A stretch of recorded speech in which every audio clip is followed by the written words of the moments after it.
लग्नानंतर होईलच प्रेमच्या आजच्या भागाची सुरुवात होते जीवापासून. तर आता इथे जीवा म्हणतो सँडीला की मी नंदिनीला असं नाही बघू शकत. तू आमची शेवटची होप आहेस. तू जर घरी येऊन सगळं कबूल केलंस ना तर सगळंच नीट होईल. कसला विचार करतोयस असं म्हणत होता जीवा सँडीला. तुझ्या मनात मी तुला मारलं होतं याचा राग आहे असं म्हणत होता जीवा. हे बघ तुझ्या मनात जर अजून तो राग असेल ना तर मार मला. मार ना मार, हे घे मार असं म्हणत होता जीवा सँडीला. तर आता सँडी म्हणतो हे काय करताय तुम्ही? मी असं वागतोय कारण नंदिनीने माझ्यासाठी खूप काही केलंय रे असं म्हणतो होता जीवा. आणि आज मला तिच्यासाठी काहीतरी करायची संधी दिली आहे देवाने. प्लीज मी तिला असं नाही बघू शकत. प्लीज माझी मदत कर प्लीज असं म्हणत होता जीवा. हे बघ मी तुझ्यासमोर हात जोडतो, हवं तर पाय पडतो. प्लीज प्लीज असं म्हणत होता जीवा. मीच तुमच्या पाया पडतो असं म्हणत होता सँडी. माझी परिस्थिती समजून घ्यावं असं म्हणत होता सँडी. मला तुमची मदत करायची आहे पण मी मदत नाही करू शकत आहे असं म्हणत होता सँडी. कारण तेव्हाही माझा नाईलाज होता आणि आजही माझा नाईलाजच आहे असं म्हणत होता सँडी. तर आता काव्या म्हणते म्हणजे हो मी जर तुमची मदत केली तर माझी मदत कोण करणार आहे असं म्हणत होता सँडी. त्या दीपकने मला धमकी दिली आहे माझ्या बाळाला मारून टाकण्याची असं म्हणत होता सँडी. तर आता सगळ्यांना धक्का बसतो. मी जर तुमची मदत केली ना तर माझ्या बाळाच्या जीवावर बेतणार आहे ते असं म्हणत होता सँडी. मी आतापर्यंत माझ्या बाळासाठी इतकं काय काय केलं आणि आता त्याच्याच जीवाचा धोका पत्करू का असं म्हणत होता सँडी. तर आता पार्थ म्हणतो काही होणार नाही तुझ्या बाळाला. मी आहे तुझ्या पाठीशी. मी शब्द देतो तुला आणि तुझ्या बाळाला काही होणार नाही आहे असं म्हणतो होता पार्थ. तर आता सँडी म्हणतो कशावरून नाही होऊ देणार आहे असं म्हणतो होता सँडी. विश्वास ठेव सँडी. त्यांचे खूप कॉन्टॅक्ट्स आहेत असं म्हणते आता काव्या. ते खरंच तुझ्या आणि तुझ्या बाळाच्या सेफ्टीची पूर्ण काळजी घेतील असं म्हणते आता काव्या. मी शब्द देते तुला. मी त्यांच्या बाबतीत एक गोष्ट अगदी प्रामाणिकपणे सांगू शकते. त्याने ठरवलं ना एखाद्या माणसाची काळजी घ्यायची तर ते काहीही करून काहीही झालं तरी ते त्या माणसाची काळजी घेतात असं म्हणते आता काव्या. आणि पार्थ आता काव्याकडे बघत असतो. ते त्या माणसाच्या पाठीशी उभे राहतात असं म्हणते आता काव्या पार्थबद्दल. सँडी फक्त तूच नाही, जगातला कुठलाही माणूस पार्थ देशमुखांबद्दल अगदी डोळे झाकून विश्वास ठेवू शकतो असं म्हणते आता काव्या. तर आता सँडी आपल्या विचारात पडतो. तर आता रेखाताई म्हणतात सँडी तू यांचं इतकं वाईट करूनही ते तुला मदत करतायत. अरे आता तरी त्यांची मदत कर असं म्हणते आता रेखाताई. कर मग फिरून येत असतात हा आपल्याकडे असं म्हणते आता रेखाताई. हे बघ नंदिनी आपल्या मदतीसाठी धावून आली आहे. काहीतरी लिहिलंय म्हणून असं म्हणते आता रेखाताई. एक चूक तू खूप आधी केली होतीस. आता तरी ती चूक सुधार. शेवटी आज नंदिनीमुळेच आपलं बाळ. तेवढ्यातच बाळाचा रडण्याचा आवाज येतो. आणि माझं बाळ असं म्हणत होतं सँडी. तर आता नंदिनी येते बाहेर. सँडी तुमचं बाळ आता आउट ऑफ डेंजर आहे असं म्हणते आता नंदिनी. आणि हो तुमचं बाळ खरंच खूप गोंडस आहे असं म्हणते आता नंदिनी. तर आता काव्या म्हणते बरं झालं ताई आपण वेळेत आलो. आता आज तुझ्यामुळे ह्यांचं बाळ वाचलंय असं म्हणते आता काव्या. पण कसं आहे ना ताई तू जशी बाकीच्यांची मदत करतेस तशीच त्यांनीही तुझी मदत करावी म्हणजे जगातला चांगुलपणा टिकेल नाही का असं म्हणते आता काव्या. तर आता नंदिनी म्हणते काव्या कुणावरही मदत करण्याची सक्ती नाही करू शकत आपण असं म्हणते आता नंदिनी. तो प्रत्येकाचा चॉईस असतो असं म्हणते आता नंदिनी. सँडीला आपल्याला मदत करायची नाही आहे ते ठीक आहे, हरकत नाही.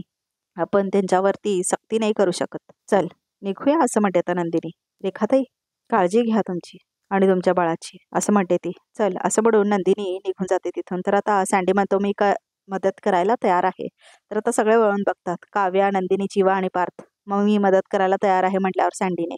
तर आता सगळ्यांना आश्चर्याचा धक्का बसतो. तर आता सँडी म्हणतो त्यांना मी आणि दीपकनेच नंदिनीला किडनॅप केलं आणि आम्ही हे वसुंधरा मॅडमच्या सांगण्यावरूनच केलंय हे सांगेन मी सगळ्यांना असं म्हणतो आता सँडी. सँडी खरंच असं म्हणते आता काव्या. हो असं म्हणतो आता सँडी. कारण जर मी आता तुमची मदत नाही केली ना तर आयुष्यभर मला माझ्या बाळाकडे बघताना मनात नेहमी एक गोष्ट खात राहील की मी एक स्वार्थी आणि घाणेरडा माणूस आहे असं म्हणतो आता सँडी. थँक्यू यार, थँक्यू सो मच असं म्हणतो आता जीवा. तू आज ना आमच्यासाठी खूप मोठी गोष्ट करतोयस. थँक्स यार थँक्स असं म्हणतो होता जीवा. नाही हो असं म्हणतो होता सँडी. अहो तुम्ही आभार मानू नका. उलट मीच तुमची सतत माफी मागत राहायला हवं असं म्हणतो होता सँडी. मी येतो तुमच्यासोबत. अहो पण त्या वसुंधरा मॅडम फार पोचलेल्या आहेत. त्या परत पलटल्यात तर. नाही असं म्हणते आता नंदिनी. असं काहीच होणार नाही. जी चूक मी मागच्या वेळी केली ती चूक मी यावेळी नाही करणार असं म्हणते आता नंदिनी. कारण यावेळी माझा डावच वेगळा असणार आहे असं म्हणते आता नंदिनी. ताई नेमकं काय करणार आहेस तू असं म्हणते आता काव्या. तर आता जीवाला कॉल येतो तेवढ्यातच. तर आता जीवा कॉल घेतो. बोल मिथून काका. तर आता मिथून काहीतरी सांगत असतो जीवाला. तर आता जीवाला शॉक बसतो ऐकून. काय आहे असं म्हणतो तो. काय झालं असं म्हणते आता नंदिनी. काय म्हणाले मिथून काका. तर आता इथे संध्याकाळ झालेली दाखवले. तर आता इथे विक्रम आणि मानिनी देवासमोर थांबून प्रार्थना करत असतात. तेवढ्यातच इथे आता वसुंधरा आणि रम्या येतात आणि आता रम्या म्हणते मामी ठीक आहेस ना ग तू आता, बरं वाटतंय ना तुला असं म्हणते आता रम्या मानिनीला. विक्रम अजून राग नाही रे गेला मानिनीचा असं म्हणते आता वसु त्या विक्रमला. मानिनी असं म्हणत होता विक्रम. अगं इतका आडमोठेपणा बरा नाही ग. अगं इतकं आत्मीयतेने विचारपूस करते तुझी, नीट उत्तर तर देते ना. जाऊ दे रे विक्रम, मानिनी जरी माझ्यावर नाराज असली ना तरी मी मात्र आपल्या आधीच्याच मानिनीला खूप मिस करते रे असं म्हणते आता वसुहत्या. तसं नाही ग ताई. अरे हे काय असं म्हणते आता वसुहत्या. विक्रम अरे मी बांधलेली राखी सैल झाली की असं म्हणते आता वसुहत्या. हो असं म्हणत होता विक्रम. दे मी बांधते, घट्ट करते असं म्हणते आता वसुहत्या. मानिनी मात्र चेहरा पाडून थांबलेली असते. खोटेपणाच्या धाग्याने अजून किती गुंडाळणार आहात तुम्ही बाबांना असं म्हणते आता नंदिनी तिथे येऊन. तर आता काव्या नंदिनी जीवा आणि पार्थ एकत्र येतात सगळे. तर आता नंदिनी वसुहत्याकडे बघते. तर आता वसुहत्या म्हणते कमाल आहे मानिनी तुझ्या सोन्याची. जिद्द म्हणजे काय कमालीची असं म्हणते आता वसुहत्या. पण काय आहे ना नंदिनी, काहीच मिळणार नाही आहे ग. काही मुळात मी काही केलंच नाही आहे ना असं म्हणते आता वसुहत्या. आणि नंदिनी खरं खोट्याबद्दल बोलण्याचा अधिकार तू गमावून बसलीयस, विसरलीस का असं म्हणते आता वसुहत्या. आता जे काय खरं असेल ना ते बोल एकदाच आणि संपव हे सगळं असं म्हणते आता वसुहत्या. खरं काय आहे तेच सांगायला आलो होता मी इकडे, आणि सोबत अशा माणसाला घेऊन आलोय जो तुमचा खोटेपणा एकदाच काय तो सिद्ध करेल असं म्हणते आता नंदिनी. तर आता सँडी आलेला असतो बघा प्रेक्षक हो. तर आता वसुहत्या सँडीला बघते घाबरते. आता त्यांची मान खाली होती आणि आता त्यांना आठवतं कसं तिने सांगितलेलं असतं ना दीपकला आणि त्या माणसाला किडनॅप करायला नंदिनीला आणि गालिच्यामध्ये घालून ते बाहेर नेलेले असतात. हे सगळं आठवतं आता वसुहत्यांना. तर आता वसुहत्या मात्र खूप घाबरतात. तर आता वसुहत्या म्हणते हा कोण आता. हा म्हणजे आपल्याकडे काय ते नाटकातले लोक येतात ना काय म्हणतात ते ऑडिशन्स, ते काय ऑडिशन वगैरे चालू आहे का असं म्हणते आता वसुहत्या. रोज कोणाला तरी घेऊन येतेस, उभं करतेस आणि म्हणतेस आज काय याची ऍक्टिंग बघा. आणि काय नंदिनी माझ्या विरोधात पुरावा मिळवण्यासाठी रोज कुठल्या ना कुठल्या तरी माणसाला घेऊन येतेस, त्याला शिकवतेस, पडवतेस आणि काय उपयोग होत नाही ग, ते पकडले जातात ग बिचारे असं म्हणते आता वसुहत्या. काय ना नंदिनी, खोट्याला पाय नसतात ना त्यामुळे ते फार लांब नाही जाऊ शकत. चल ग रम्या असं म्हणून आता वसुहत्या जातात तिथून. तर आता नंदिनी म्हणते आत्या तुमच्या खोट्याला फक्त पायच नाहीत, हात डोळे मेंदू सगळं होतं असं म्हणते आता नंदिनी. म्हणूनच इतके दिवस हुशारीने लपून राहिलात तुम्ही असं म्हणते आता नंदिनी. पण आता नाही असं म्हणते आता नंदिनी, कारण आता त्या खोट्याच्या पायाखालची जमीनच काढून घेतली मी असं म्हणते नंदिनी. मग कुठवर पळणार हा असं म्हणते आता नंदिनी. आई बाबा हा विजय, दीपकने मला किडनॅप केलं तेव्हा हा सुद्धा होता त्याच्यासोबत. तर आता नंदिनी म्हणते दीपकने त्याचं स्टेटमेंट बदललं पण या संपूर्ण प्रकरणात हा माणूस त्याचा साथीदार होता असं म्हणते आता नंदिनी. अच्छा म्हणजे दीपक खरं बोलला म्हणून तू हा विजय उभा केलास का, हवं ते तुला बोलायला मिळावं म्हणून असं म्हणते तर रम्या. अहो मी कशाला खोटं बोलणार आहे, खोटं तर याबाई बोलतायत असं म्हणतो आता सँडी. ए बंद करा तमाशा असं म्हणत होता विक्रम. मला कोणाचंच काय ऐकून घ्यायचं नाही असं म्हणत होता विक्रम. बाबा ऐका ना असं म्हणत होता जीवा, आमच्यासाठी म्हणून फक्त एकदा नंदिनीला संधी द्या, तिला काय सांगायचंय ते तरी बघा असं म्हणत होता जीवा. बावळट विक्रमकडे बघा प्रेक्षक मूर्ख. अहो मग तुम्हाला कळेल आम्ही का नंदिनीची बाजू घेतली ते असं म्हणतो आता पार्थ. हो का प्लीज नंदिनी ताई काय म्हणते ते एकदा तरी ऐकून घ्या ना असं म्हणते आता काव्या. त्यानंतर आम्ही कुणीच कधी काहीच बोलणार नाही असं म्हणते आता काव्या. अरे असं म्हणतो आता विक्रम. अहो प्लीज असं म्हणते आता मानिनी पण. ठीक आहे असं म्हणतो आता विक्रम. बोल काय म्हणणं आहे. तर आता वसुहत्या म्हणते विक्रम अरे मी या माणसाला खरंच ओळखत नाही असं म्हणते आता वसुहत्या. काय असं म्हणतो आता सँडी ओळखत नाही कसं. अहो तुम्हीच तर मला आणि दीपकला सुपारी दिली होती ना की नंदिनीला किडनॅप करा आणि तिला मारून टाका म्हणून असं म्हणत होतं सँडी. तर आता वसुहत्यांना शॉक बसतो बघा प्रेक्षक हो. वाटेल तर काय बोलतो रे असं म्हणते आता वसुहत्या. मी असं काही बोलले नव्हते असं म्हणते आता वसुहत्या. अहो मी असं का बोलेन, तुम्हीच तर दीपकला पैसे दिले होतेत ना, आमच्या नावाची खोटी आय कार्ड बनवून दिली होती, लग्नात झालेल्या सगळ्या विधींमध्ये आम्हाला वेटर म्हणून सगळं काही बघायला सांगितलं होतं ना असं म्हणतो होता सँडी. आणि ज्या दिवशी किडनॅप करायचं होतं त्या दिवशी तुम्हीच आम्हाला सांगितलं ना की नंदिनी गौरी हार पुजवायला बसली तर तुम्ही तिच्या खोलीत जा, तिला किडनॅप करा, तिला टॅम्पेत भरून घेऊन जा आणि तिला मारून टाका असं म्हणत होतं सँडी. तर आता सगळ्यांना शॉक बसतो बघा प्रेक्षक ऐकून. आम्ही जात होतो तेव्हा तिथे त्यांनी आम्हाला भेटल्या, तिथली गोणी दिली, त्यात नंदिनीचे हातपाय बांधून भरायला सांगितले, नंतर त्यांनी एका टेम्पोची सोय केली, त्या टेम्पोत आम्ही बसलो आणि निघून गेलो असं म्हणत होतं सँडी. तर आता वसुहत्या म्हणते काय उगाच खोटं बोलू नकोस असं म्हणते आता वसुहत्या. जीवा आणि नंदिनीने आम्हाला सांगितलं होतं की नंदिनी आणि दीपक कारमध्ये होते म्हणून. हो पण तुम्हीच आम्हाला सांगितलं ना की हायवेवर टेम्पोचं चेकिंग करतायत, म्हणून आम्ही टेम्पो मध्येच सोडला आणि बेशुद्ध नंदिनीला कारमधून घेऊन गेलो, असं म्हणतो आता सँडी. बरोबर बोलतोय हा, असं म्हणते आता नंदिनी. कारण जेव्हा मला शुद्ध आली तेव्हा मी कारमध्ये होते, असं म्हणते आता नंदिनी. तुम्ही सगळं खोटं बोलतायत. आणि काय ग, तुझ्याकडे काय पुरावा आहे की हा माणूस खरं बोलतोय म्हणून? मी आधीच सांगते हा, माझा सगळ्याशी काय संबंध नाही आहे, असं म्हणते तेव्हा स्वत्या. तर आता काव्या म्हणते, वसुताई माझी ताई खोटं बोलतेय, सँडी खोटं बोलतोय, फक्त तुम्ही खरं बोलताय, असं म्हणते आता काव्या.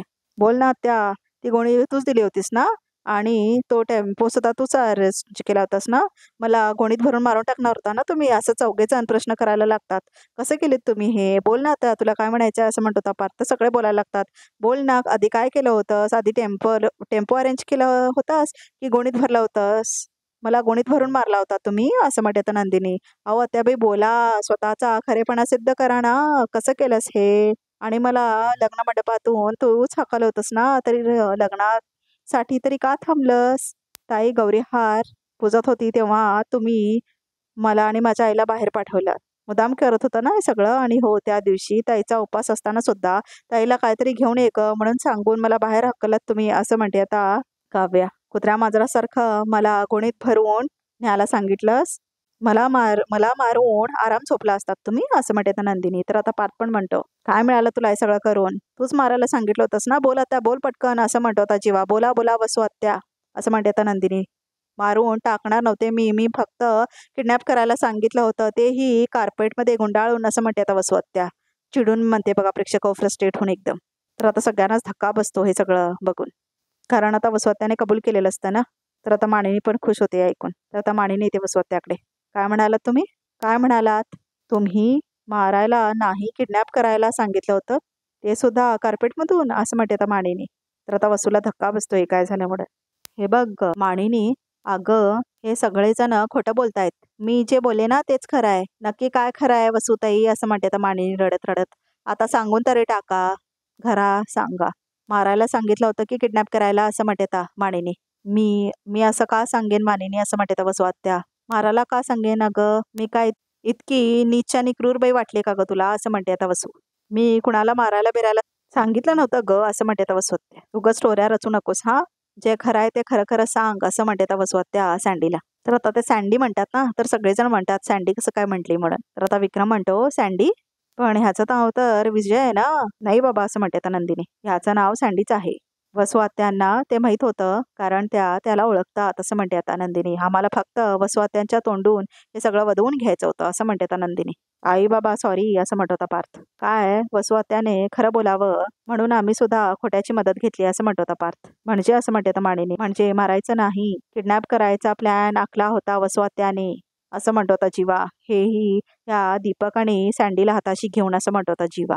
अँड सँडी, जे खरं आहे ते सांगितल्याबद्दल थँक्स. तर आता सँडी म्हणतो थँक्स, जे खूप आधीच बोलायला हवं होतं तेच बोललोय मी, असं म्हणतो होता सँडी. येतो, असं म्हणून निघून जात होता सँडी तिथून. बोल ना वसू आत्या, असं म्हणतो होता पार्थ. आता काय म्हणायचंय तुला?